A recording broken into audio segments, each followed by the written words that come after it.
ఎందుకు? అమ్మ కొడుతుంది కాబట్టి. కొడుతుంది కాబట్టి చంపేయాలని మరి చంపేస్తే నీకు అన్నం ఎవరు పెడతారా? అన్నం మా నాన్న పెడతారు. మరి స్నానం ఎవరు చేస్తారు? మా నాన్న చేస్తాడు.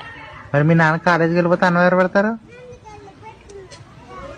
అన్నం మా నాన్న పెడతాడు. అమ్మ వద్దయితే నీకు? వద్దు, అమ్మని మానేస్తాను. మానేస్తావా? ఎందుకే? నన్ను అమ్మ కొడుతుంది కాబట్టి. ఏం చేస్తావు ఇప్పుడు? చంపేస్తాను. మరి మీ నాన్న చెప్పావా? చెప్పా, గణదాడానికి వెళ్ళాడు. గణదేవడానికి వెళ్ళాడా? నిజమేద అబద్ధం అనుకుంటున్నావా? అబద్ధం కాదు, అబద్ధం కాదు, మంచిదే చెప్తున్నా. నిజమే. నిజమే, చంపేస్తాను. తప్పు కదా, అమ్మని చంపచ్చా? చంపేస్తాను. ఎందుకు?